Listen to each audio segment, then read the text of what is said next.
Sentbeat interview of Ellie Izzo. So, Ellie, tell us, who are you? Who is Ellie Izzo? Well, first and foremost, I'm a wife and mother. I have three beautiful children, grown girls, and I have four grandsons. So my family life, needless to say, is very busy. Secondarily, and also very importantly, I'm a mental health professional, and I have been working with people to build their emotional fitness and their emotional intelligence for over 35 years. I've done it individually, I've done it with couples, I've done it with families. I've done a lot of trainings all over the world to help people deal with the level of trauma and stress in their lives. I serve as a communication coach for families in transition, a lot of times in divorce, through a process called collaborative divorce to help people work together for a better outcome, even though their families are transitioning. So I'm very much in tune with the feeling experience of life. And as I have gained wisdom and experience over the years, I think it's imperative to sort of move it out of the office, which is a secluded, isolated place, and bring it to more people all at once.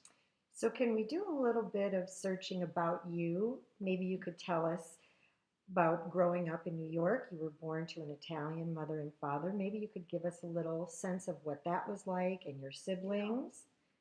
Yes. Well, I was raised back east. My grandparents were immigrants. My father was a blue collar worker, worked very hard every day of his life, and even though he didn't have much, he managed to put food on our table and keep our family cohesive. That said, I actually had a pretty high conflict family of origin. Part of it was cultural, the passion of the Italian people. And part of it was through families that suffered a lot of challenges and transitions as they moved from Europe and tried to make a start in this country. A number of contributing factors. But one of the roles I played in growing up was to be sort of the peacemaker in my family of origin. And when tempers got hot and when people would be in conflict, I would find a way to help the members of my family recognize their feeling experiences and kind of navigate through them so that they could talk together to reach a better outcome. And it was interesting because my grandmother, who hardly spoke any English, used to look to me when she became upset because she thought I had the ability to understand her level of frustration. So, is that one of the reasons that you chose to study psychology? It probably was a driving force, even though I wasn't conscious of it at the time. In fact, when I started out my studies, I began as a foreign language major, and I have a very developed linguistic area of my brain, the ability to put words together, to study the roots of words, the origin of words, which helps in communication.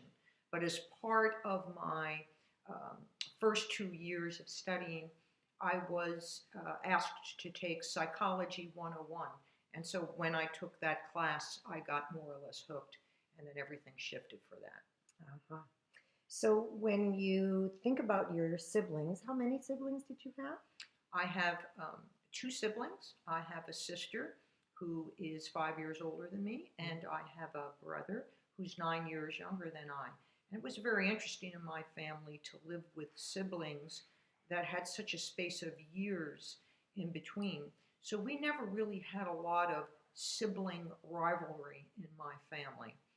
At the same time, there was sort of the divide of those years. And so while we loved each other and we were bonded to a certain extent, we really didn't have a lot of that closeness that kids have when their siblings are just a couple years apart. So, do you have that with your children in your own family now? Are they types of kids that have a lot of sibling rivalry, or have they followed your lead? Well, in my world, we have our family life number one, and then we have our family we call life number two. So I've been married 2 times. The first time I was married at the age of 20 years old, and I had a child at 21. Way too soon, maturationally for me. I was kind of like a child having a child. Yes. And I had two daughters with my first husband, and then things began to shift and change in a very complicated way, and somewhat a painful way. It ended with the passing of my father when he was 65 from cancer, and at the same time, my marriage fell apart at the seams, and I became divorced, and my older two children are children, adult children of divorced family. And they have all the challenges that are associated with that type of experience. So is this when you met John Izzo? Yes, then I have life number two. And I opened myself to the universe after living alone and living singly. And I asked the universe to present the person I'm supposed to be with. And after I had that meditation for about 3 or 4 days, the universe virtually dropped my husband in front of me at the health club one morning. And we had a very short courtship, 4 months. We eloped and had a child right away. And then he went on to adopt my older two children. And then we began our journey into life number two, which is been very satisfying and very entertaining. So in that life, what is it that really makes you happy? Well, really what makes me happy is when I see peace and harmony between our family members and an honest, authentic level of communication where we become a safe zone in an increasingly anxiety-ridden and stressful world. I like to think of our family life and our extended family life as a sanctuary for our children and our grandchildren to come to, where they can gain strength and confidence to face some of the challenges in the outside world. And so if spending time with your family and seeing them doing well and communicating well and everyone getting along, what are the things that make you sad? Well, one of the things that makes me sad is when we get angry at each other, or when something comes up that one or more of us becomes triggered by in our family. And then we begin a power struggle type of conversation where we say things we regret and we make comments that we know upon later reflection we're going to have remorse about. So it's very important for me in my family and for my friends and my colleagues that are close to me that we have a level of emotional fitness, because in life there's a thinking experience, a feeling experience, and a behaving experience.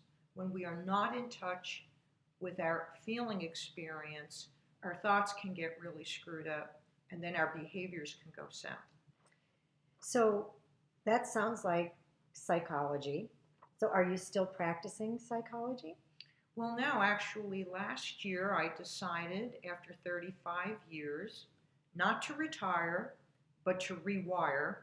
And so I'm no longer practicing psychotherapy because I'm putting all my time and attention into developing this great new app called Sentbeat, which is going to be an immediate, at your fingertip tool to help you to navigate through your negative feelings when you feel upset on your device, on your phone, on your iPad, on your computer if you so choose.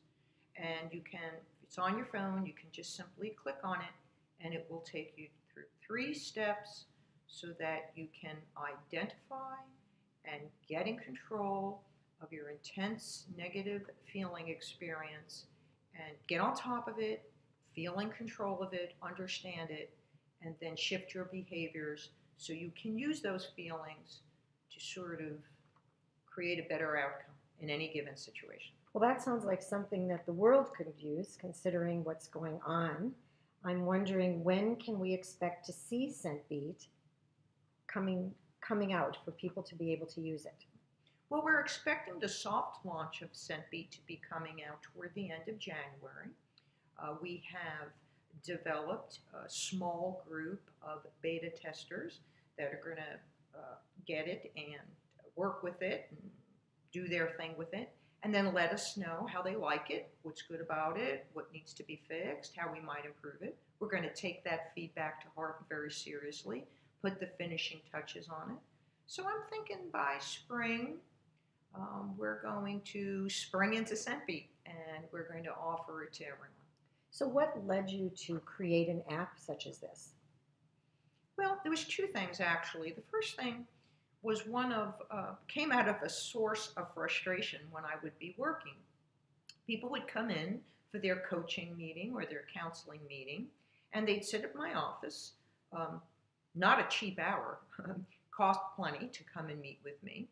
And it always amazed me that they had such a problem letting go of their phone. And even in the course of talking to me, they'd grab their phone, they'd look at their phone, they'd put their finger on their phone, and I wouldn't act out about it with the client, but on the inside, I would be saying, wow, they should just have an interaction with the phone. It would probably be more efficient, work better for them, and they might even take it more seriously.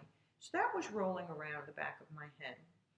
And then I have my youngest daughter, 26 years old, who's living in LA, has really gotten involved and in touch with the wide variety of apps, calm apps, meditating apps, apps to help people to relax that are generated out of California.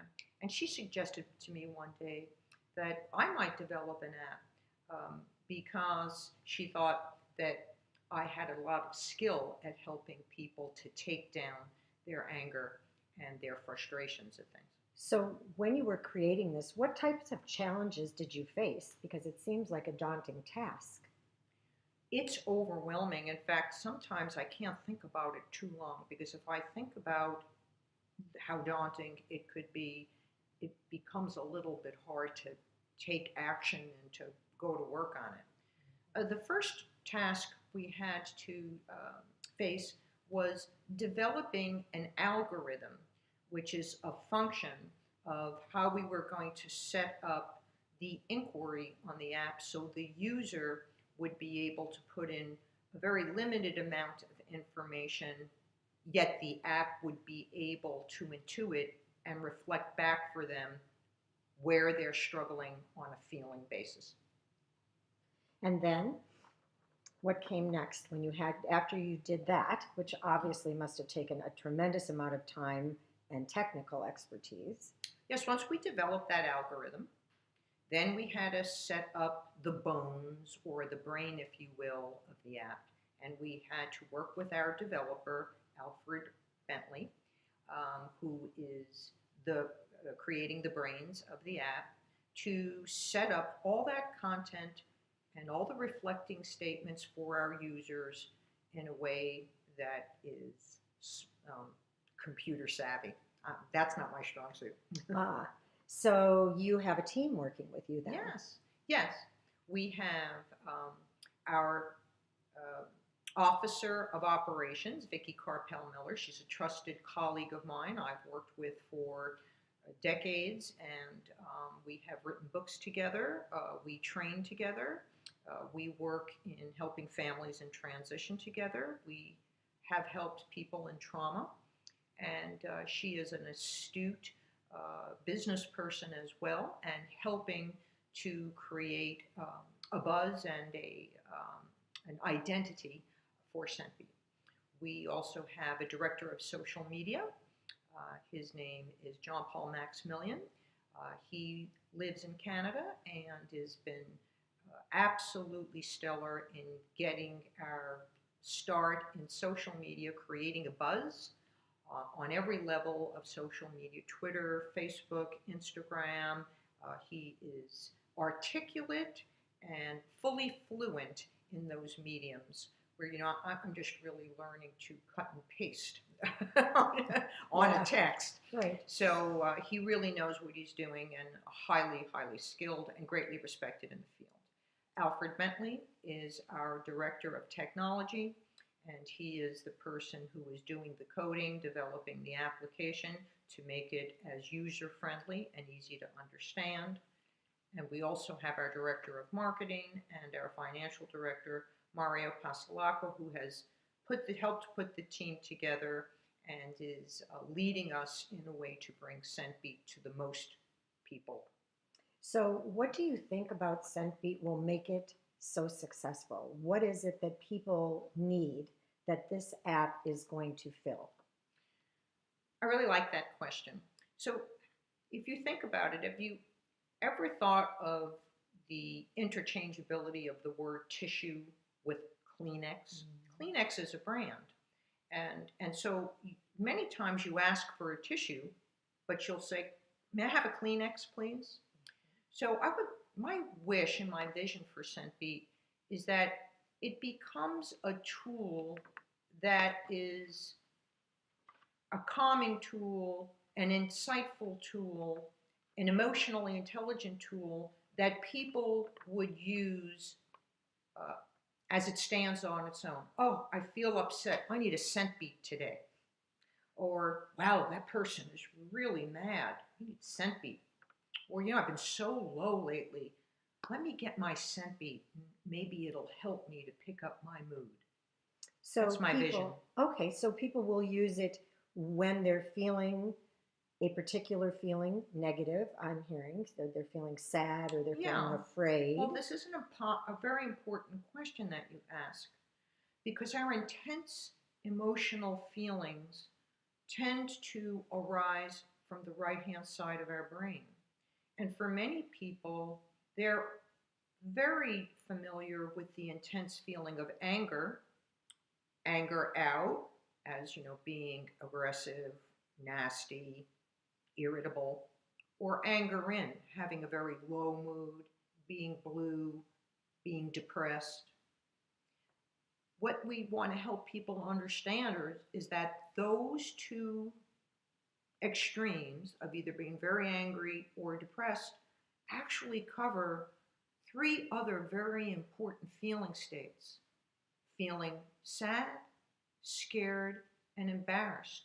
And when we take a minute and identify those other feeling states, we immediately notice our anger calm down or our depression begin to lift. So it sounds like Sentbeat could be useful to just about everyone: children, adolescents, adults, even geriatrics, because they all experience those range of emotions, but they may not be able to identify them. So Sentbeat can do that? Yes, as a matter of fact, it is a tool right at your fingertips to help you build your emotional intelligence. And research shows that when people build their emotional intelligence, they become way more successful in every arena of life: academically, career-wise, in relationships, in parenting. It absolutely enhances success right across the lifespan. So it sounds like not only individuals could use this, but perhaps companies could use this. Fantastic tool. Fantastic tool for team building. Um, Fantastic tool for young people in the school system who are just beginning to really feel intense upsets in their relationships, in the context of their peers. And what a perfect time at that age of development to begin to learn how to identify and navigate and control your intense negative feelings. Well, because most people say I'm either mad or I'm happy. They miss the whole range. So this will help them? Yes, that we're going to take the feeling experience out of that black and white. I'm either good or bad. We're taking it out of that, and we're going to help people get more familiar with the different shades of their feelings. So what do you think it will cost, Sentbeat? Will people pay for it each time they use it? How will that work? Well, here's my guess, and I hope everyone steps up, because the more people who sign up and use it, the less it'll cost. And so that's really our goal. Okay. But our goal also is to make it absolutely affordable for everyone. And private? What's the privacy piece Well, of that because a lot of people don't like to go to counseling, and this isn't really counseling. This is something different. This is improving your emotional intelligence. But people have traditionally used therapists and yes. coaches to do But that. can you imagine if they were more emotionally intelligent, they might not need a counselor or a therapist. Mhm. And there's nothing lacking in most people to build their emotional intelligence. And it is very private. They can do it within privacy of their own space. It's between them and their device. Um, and you can be assured that our technological developer has created all the necessary cybersecurity systems so that your information and whatever you use on the website or within the app is completely secure. So if you fast forward 5 years from now, what do you see as happening with Sentbeat? Hmm. Well, I see um, a lot of harmonious relationships, a lot of people stepping up and taking responsibility for their negative feelings before they go sideways and act out. I see people creating better outcomes in all the important relationships in their life. And I'm going to see a new level of emotional fitness that's free from stigma, free from embarrassment, and that you sort of tout with pride that you've developed your emotional wisdom and your emotional intelligence. It sounds like a very lofty goal and one that I think can be accomplished if everyone learns about Sentbeat and has a good experience with it. Yes. Yes. So you've now transitioned from psychology to being a CEO. What was that transition like for you? Was it something that came easy, or is that something that you're really struggling with? Well, it didn't come easy because when you work as a psychologist, you have a very isolated work experience. You're in your office with the client or clients, and you tend to work on your own and in isolation. One of the beautiful parts of this experience for me is that I've been able to push out of that isolation and really be able to walk the talk that it takes a village, to draw to me and learn to respect the skill set and the abilities of other people that Sentbeat needs in order to grow in a way it deserves to grow. So one of the most beautiful aspects of making this change is that I've become a student of new things, and I'm so jazzed by the fact that there's so much for me to learn. So that part, taking on teams, wasn't difficult for you. That was the part that you really cherished because you had people that could assist you. Is that correct? Work with me together Mm-hmm. because much less of an assistant, but contributors of co-equal value to the success of Sentbeat. Wonderful. Do you plan on continuing to run the company long term? That'll be up to my public, and that'll be up to how many people decide that Sentbeat is a valuable tool for them and how much they like me being in this position. One thing I promise is that I'm going to give Sentbeat every bit of wisdom and talent and gift I can possibly give it. And when it comes to the feeling experience of life, I really know a lot about that. Thank you. Thank you.